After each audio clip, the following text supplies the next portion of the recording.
안녕하십니까, 윤 과장입니다. 예, 오늘은 그 공매도 이제 금지 그 기간의 만료를 앞두고 공매도에 대해서 한번 좀 알아보도록 하겠습니다. 지금 이제 공매도가 이제 연장이냐 아니냐 뭐 이슈들이 있는데요. 우선 공매도에 대해서 일단은 좀 뭐 대부분 아시겠지만 일단 한번 살펴보면은 공매도에 대한 내용은 이제 특정 종목이 하락할 것으로 예상될 때 이제 해당 주식을 이제 실제로 제가 안 갖고 있으면서도 주식을 빌려가지고 이제 매도를 하는 그런 투자 전략입니다. 이제 주로 이제 단기에 이제 매매 차익을 노리는데 이제 사용되는 기법이라고 하는데요. 그러니까 예를 들면은 이제 A 기업이 이제 1만 원일 때 이 기업의 주식이 나는 없는데 이제 다른 사람이 이제 A 기업 주식을 갖고 있으면 그걸 이제 빌려가지고 이제 매도했다. 라고 해가지고 이제 공매도 그러니까 없는데도 빌려서 매도 주문을 내버리는 거죠. 그러니까 1만 원은 난 이미 팔은 거고 원래 먼저 산 다음에 파는 게 보통인데 이거는 이제 판 다음에 이제 주가가 이제 만약에 하락을 하면은 이 하락했을 때 더 쌀 때 8,000원에 매수를 해버리는 거죠. 매수해가지고 이제 시세 차익을 2,000원 이제 챙기는 겁니다. 그래서 공매도는 이제 긍정적으로는 이제 유동성을 공급해서 이제 적정 가치를 찾아간다. 그러니까 예를 들면 최근과 같이 급등장, 그냥 수급이 몰리면 오르는 장에 주가가 그 회사의 실적이나 이런 적정 가치, 자산이나 여러 가지 종합적으로 봤을 때 가치보다 너무 급등했을 때 이제 공매도로 이제 어느 정도 적정 수준을 찾아간다라는 이제 그런 장점이 있는 반면에 또 어떻게 보면은 시장 질서를 교란시킨다라는 이제 주장도 있습니다. 그래서 다음과 같은 이제 뭐 그림을 뭐 그려서 이렇게 좀 설명하는 내용도 있었는데요. 뭐 예를 들면은 이제 증시 하락장에 이제 악순환인 건데 이제 보유 주식 없이 주식을 빌려서 이제 매도를 합니다. 그러면 이제 계속 공매도를 막 치면은 주가가 이제 하락을 하겠죠. 그러면은 이게 뭐 그러니까 공매도도 그냥 정상적인 수준에서 이뤄지면 긍정적이겠지만 내가 만약에 공매도를 친 세력이면 외국인이나 이런 뭐 기관 뭐 그 세력이에요. 그러면은 기업의 적정 가치가 100원이라고 하더라도 계속 시장에 90원이라고 얘기를 할 수밖에 없는 거예요. 뭐 제가 인버스를 엄청 갖고 있으면 주가가 그래도 하락하기를 기대하듯이 그 공매도를 쳤다 어떤 A 기업에 대해서 그러면 A 기업이 망하길 바라는 거죠. 망하다 하기보다는 단기적으로라도 악재에 노출되길 바라고 계속 안 좋은 뉴스를 뭐 노출할 수도 있는 거고 그런 이제 왜곡이 있을 수 있고 그러면 이제 정상적으로 투자한 개인 투자자들은 손실을 보게 되는 거고 주가 하락에 따라서 이제 공매도 세력은 이제 차익이 발생을 하는 게 되는 거죠. 어쨌든 이렇게 주가 하락해서 차익이 또 발생을 하게 되고 그럼 또 이제 증시 하락장이니까 또 계속 투자 심리가 안 좋아지고 그럼 또 공매도를 치고 이런 식으로 계속 공매도 공격이 들어오면 주가가 오르지 못하고 이제 안 좋은 영향을 받는다라고 대부분의 개인 투자자들은 이런 식으로 이제 주장을 하고 있습니다. 저는 뭐 이제 그 시장에는 사실은 뭐 이제 긍정의 주장을 하는 사람과 부정의 주장을 하는 사람이 있는데 저는 잘은 모르겠습니다. 그러니까 이론적으로는 되게 좋은데 아무래도 이렇게 좀 공매도 세력이 이런 식으로 악용하는 사례들이 많지 않을까 싶기는 합니다. 주로 이제 공매도하는 게 외국인 기관들이기 때문에 그렇고요. 지금 과거의 공매도 금지 조치 이력을 한번 살펴보겠습니다. 최근과 같이 공매도 금지를 한 게 처음은 아닙니다. 2008년에 8개월 동안 지금보다 더 길죠. 8개월 동안 공매도 금지를 한 적이 있습니다. 2008년 모두 기억하시죠? 그때 이제 금융위기가 있었는데요. 이 금융위기 전에 외국인이 공매도의 90%였다고 합니다. 공매도의 90%가 외국인이었고 무려 33조였답니다. 어마어마하죠. 금지할 만 했습니다. 그래서 8개월 동안 그 금지를 했고요.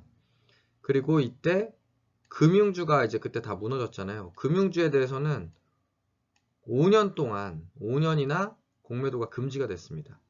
그리고 이제 비금융주에 대해서는 이제 8개월이 지난 2009년 5월 31일에 다시 공매도가 재개가 됐고요.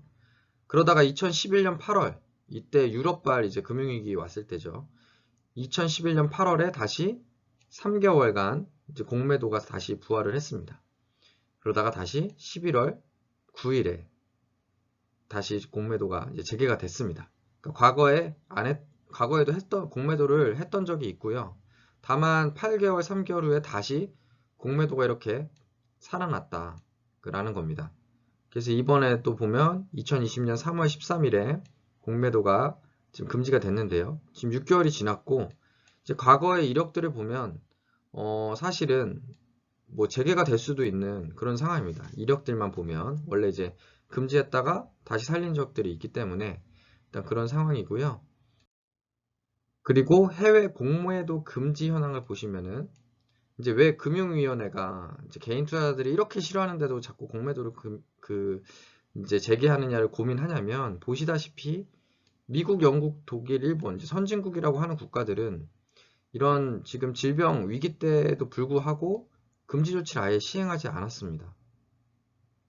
그리고 유럽 같은 경우는 금지 조치를 시행하긴 했었는데 보시다시피 뭐 한 달, 그리고 뭐 그랬다가 이제 좀 한 차례 기간을 연장을 했지만 결국에는 뭐 한 달 이 정도 해가지고 유럽 국가들은 5월 18일에 이탈리아는 이제 6월까지로 연장했다가 5월 18일에 또 조기 종료했고요.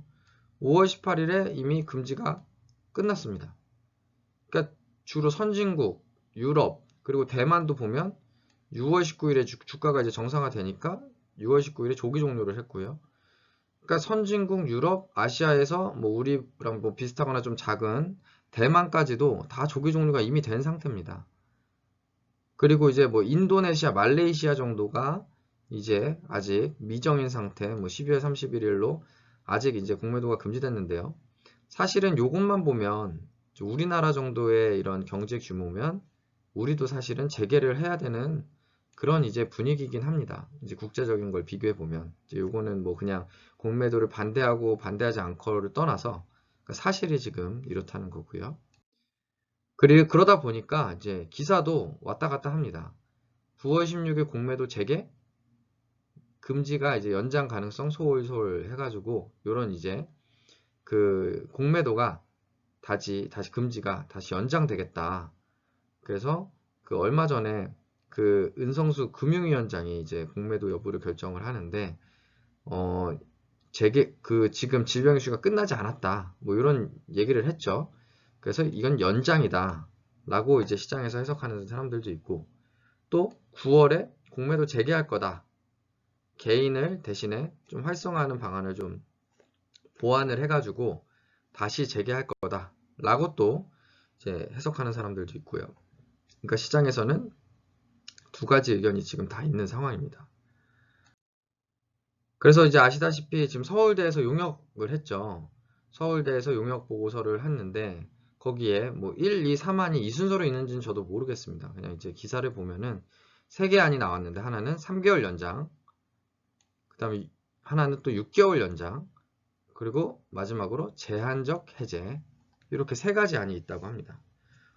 사실 뭐 그냥 상식적인 차원에서 보면은 아무래도 이미 6개월을 금지했기 때문에 제 생각에는 3개월 연장을 아예 그냥 하던지 아니면은 제한적 해제 요 안을 하지 않을까 싶긴 한데요.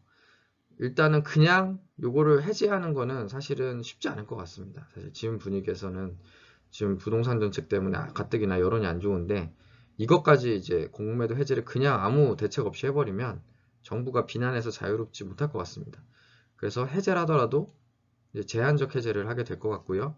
여기서 얘기하는 이 제한적 해제라는 거는 뭐 예를 들면은 뭐 외국인의 뭐 공매도 비중이 높은 20여 개 종목을 이제 뭐 시총 규모나 이제 증시 파급력이 큰 것들을 이제 골라가지고 그런 것에 한해서만 이제 뭐 금지를 하는 뭐 그런 방안들입니다. 뭐 한화생명이나 뭐 삼성생명, 두산중공업 이런 것들이 있다고 합니다. 어쨌든 간에 그렇다는 이제 용보고서가 있고요. 금융위원회에서 제가 잘못 썼네요. 이거 9월 13일이 아니라 이제 8월 13일에 공청회를 개최 예정이라고 합니다.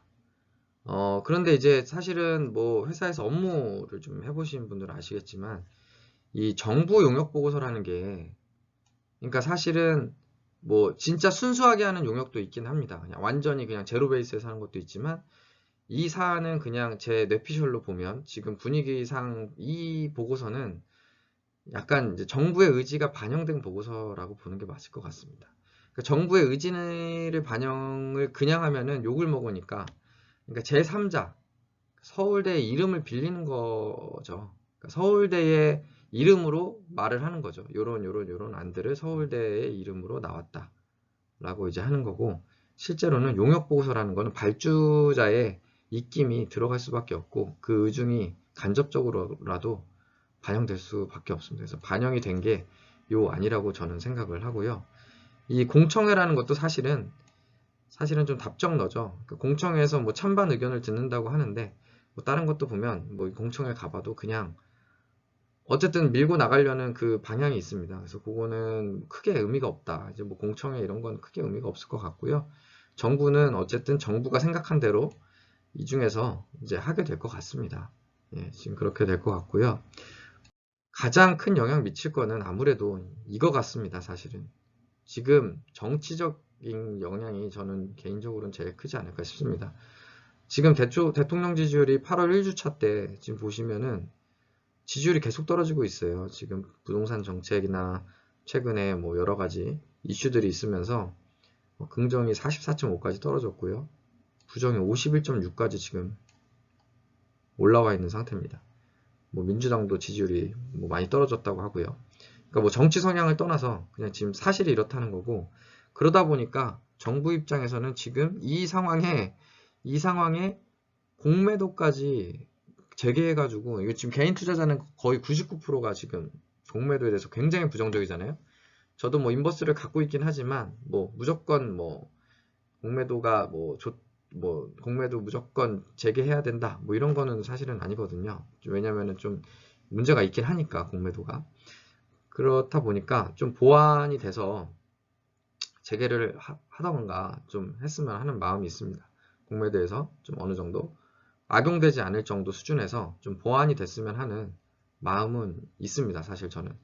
근데 또 무작정 막 6개월 이렇게 그냥 뭐 6개월 연장 금지하면 뭐냐면 6개월 후에 또 논란이 생기잖아요. 그래서 사실 저는 그냥 연장하는 것보다 뭔가 보완을 해서, 그러니까 뭐 진짜로 뭐 우리나라는 뭐 외국에서 뭐 욕을 하든 말든 전 세계적으로 공매도를 하는 추세지만 그냥 공매도를 완전히 없애겠다 라고 하든지 아니면 뭐 보완을 해서 하든지 저는 좀 결론을 냈으면 좋겠습니다.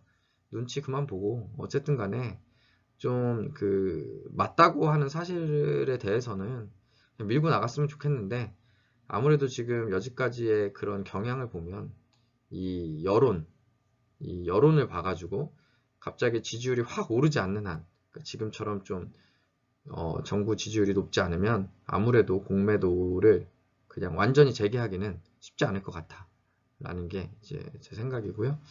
아마도 조금 여러 가지 보완을 해서 재개하거나 아니면 단기 정도 한 3개월 정도 조금 더 미뤄주지 않을까 싶습니다.